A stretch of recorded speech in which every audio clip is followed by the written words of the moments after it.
Kia ora koutou katoa, nau mai hara mai ki te ao Hākinakina, your sports show right here on your Tribal Pulse, Te Korimako o Taranaki 94.8 FM and 98.4 FM. Well, she's a well-known netball coach in Taranaki, having worked with teams across the region, including the Taranaki Under 16s and Under 18 squad, Stratford, Marist Premier Netball. She has also coached at the Central Region Under 18 schools level with camps and been involved internationally through her management role with the Tongan Netball side and the Tongan Under 21 side. So no mai hara mai, Karina Lewis, welcome to the show. Kia ora. Hey, good to have you here. Been looking forward to having a bit of a catch-up and learning about your journey and the sport that you love, netball. But before we get started, ko wai koe, no he koe, just a little bit about yourself and where you're from. Oh, kia ora. He uri o Te Atiawa me Taranaki iwi. Ko Puketapu, Pukerangi ora, Ngāti Haupoto, Ngā Hapu. Ko Karina Lewis, tōku ingoa. Kia ora. Thank you for having me. All good. It's good to have you on the show. Now, growing up, where were you raised and how did your kind of early, upbringing influence, your passion to get into sport later on in life, or at a young age? Yeah, so I am a born and bred Stratford girl. Went to Avon Primary and then to Stratford High School. And yeah, netball, I've played netball since a very young age, from primary school and onwards. And initially it was a really good way to connect with my peers and do things in a team-like situation.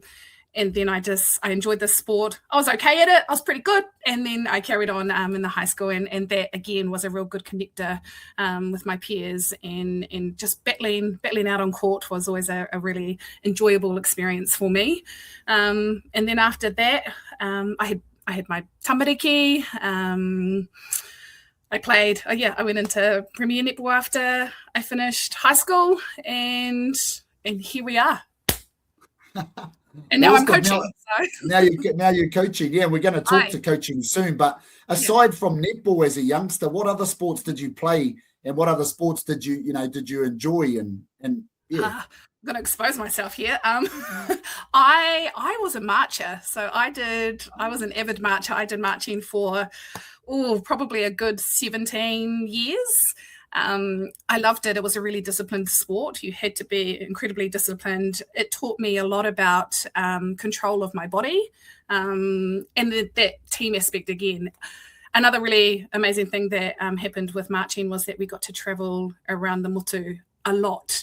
And you built relationships, and I've still got friendships with some of the girls that I marched with now. And, this was when I was a child into my adulthood, but that was a sport. And I fell into that because my mother was a marcher when she was younger. So, you kind of do that. She coached us as littlies before we grew up. And then I had a bit of a jam at basketball at high school. It was different. The whole coaching, that's where I found differences in coaching. People yell a little bit in basketball. The coaches are on the sideline yelling. I'm like, oh, okay. But yeah, I enjoyed basketball.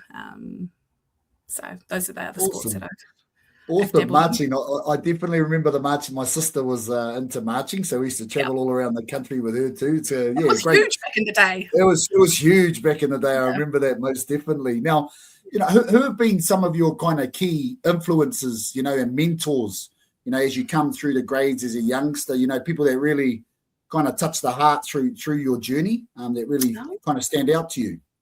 That's a really good question. I had a high school coach, and I never forget her. Mrs. Zimmerman was her name. And I actually really loved what she stood for in terms of her values and how she coached us. I've got fond memories of playing netball under her, and then the team that she created, and we really banded together. Who else? I think everybody it's probably the players that I've played with throughout the years. Again, I'm big on connection and building those relationships and friendships that you make during sport. there's too many probably to even name. To be fair. Yeah.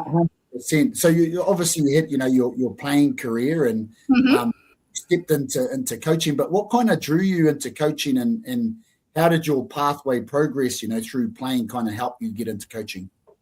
Yeah, well, actually, it was really interesting. I kind of just fell into coaching. I'd gone to play for another year. I think I was in my early 30s, and it was for a Premier team, and we were struggling at finding a coach for the year. And you know what? I was like, I'm competing against girls that are like 10 years younger than me.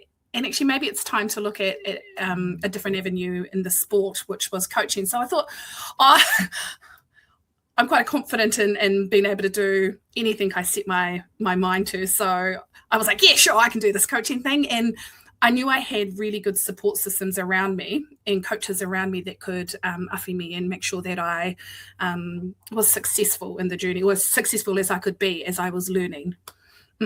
Love that. Well, you've done pretty good. You've done pretty good in coaching. You've coached Taranaki Under 16s, Under 18s. I understand Stratford and Marist. Yeah. Like, what's been kind of unique and special about the coaching environment that you love?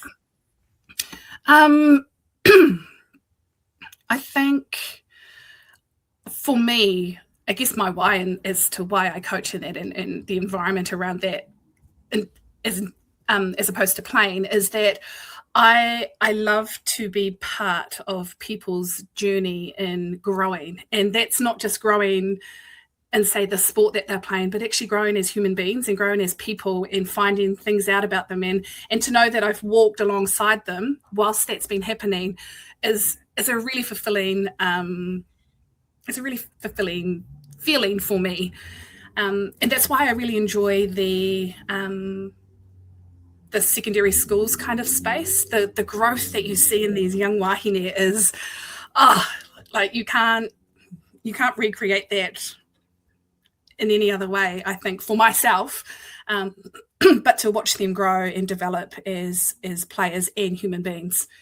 And typically they develop into good human beings too. Took all that, being a part of their journey, especially in those real sponge ages where they're stepping close into adulthood. Take everything in. Yeah, it's a blessing, that's for sure. Well, Bano, make sure to stay tuned. We're going to come back to talk to Karina soon to talk about her journey with Tonga, with the Tongan Netball side as well. So make sure to stay tuned.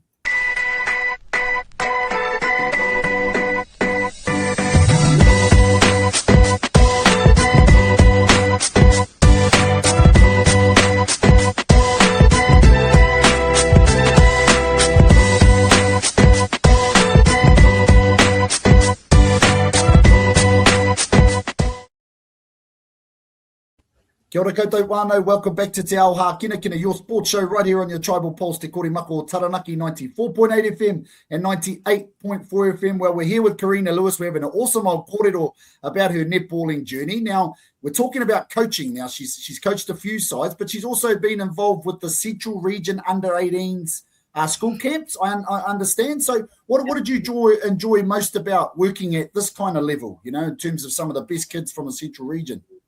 Yeah, it was, I loved it. It's starting to move into that high performance arena where I aspire to get to eventually. So it was great to see what other regions had, because they pulled them all together, the central districts, into one place, and to be able to observe other high performance coaches do what they're amazing at, and to pull from them, pull from their experiences, pull from their knowledge, and just build relationships with them, as well as all of these youngsters that are there.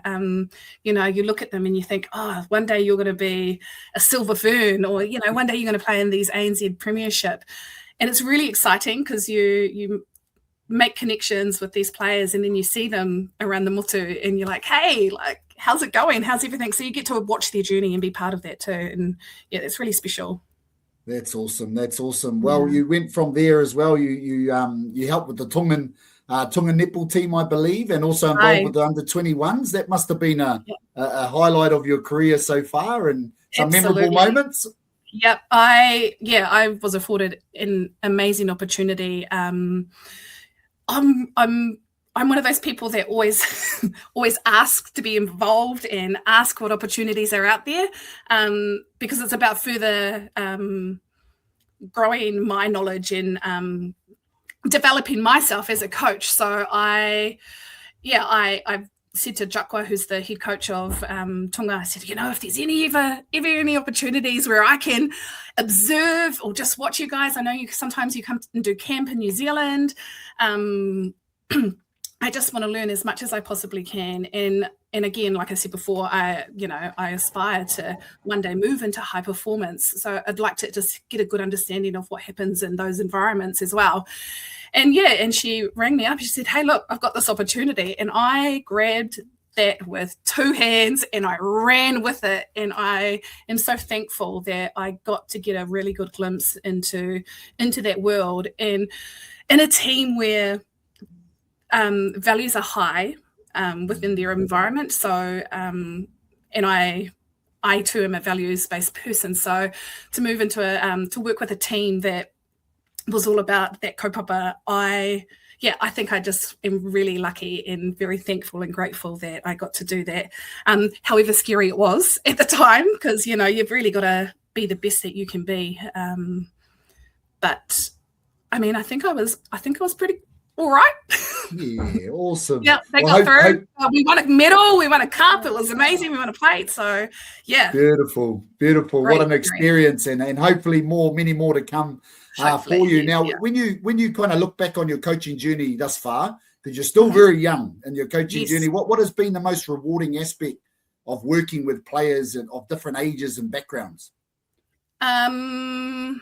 I think it's when at the end of a season or at the end of the time that I've worked with them that we can have a conversation and they say, that was a great experience. I really enjoyed my netball. I really enjoyed the environment that we were in, and I'm really happy. That's I think that's probably the highlight for me, and it's happened with a number of teams. Now, that's not to say that it's perfect all the time, because there's, again, like you said, I'm young. I'm only in this. I've been doing it for 6-7 years now. I'm only a baby in this coaching world, and I've got so much to learn. And every year I learn something new about my approach, about my coaching, about who I am, and I grow every year and just stack that and scaffold it on top of the knowledge that I already have.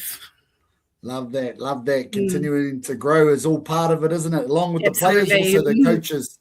So what are you currently involved in, both within netball and your mahi outside of sport? I'm not doing as much netball this year, only for this year. Typically I'm doing 3, sometimes 4 teams a year, but I do have a lot of mahi going on at the moment, and so I've had to pull back from some of the teams that I've been coaching. One of them, the under 18. So, excuse me. But that's because I've been provided an opportunity at mahi to do some professional development outside of the region. So that means a bit of travel and a bit of time. So, yeah. Yeah. No, that's awesome. And lastly, just your goals and aspirations. Obviously, you spoke earlier about, you want to pursue a potential career in this space in the future. But yeah, what are some of your aspirations for your coaching career, whether that be here in Taranaki or abroad? Yeah, I think I want to always be in a space where I am growing and learning. I never want to stop that. I never want to get to a point where I think I've learnt it all, because I don't think you ever can as a coach. I think you should be really, you should always be trying to develop yourself. And we all know as coaches that the whole approach changes as and evolves throughout time. So I really want to do that. I want to aspire to do it at a higher level. Always pushing to be higher. What was the other part? What was? Just some of your aspirations in and around coaching and for netball here in Taranaki as well. Yeah, I hope that we keep girls engaged in the sport for a really long time to come. I think the most important part of coaching at a school, school level, is to provide positive experience for our rangatahi, and to make sure that they keep coming back every year and they keep building on their skills, and they're enjoying the sport, and they enjoy the sport when they have positive experiences with coaches and with other players and whatnot. So I hope that we can keep building on the netball in Taranaki, and that we can keep pumping out some Kelly Juries and Paris Masons and those types of players, because they're there. We just need to work hard with them. Well, I'm sure we'll find them with people like you helping coach our young ones. So, Karina, thanks for your time. Thanks for coming on the show. Your coaching story reflects that, the passion you have, the dedication, commitment, and the growth, within that coaching space and within the netball space here in Taranaki. And we wish you nothing but the very best on your continued journey. And thanks again for coming on the show. Oh, ngā mihi. Thank you so much for having me.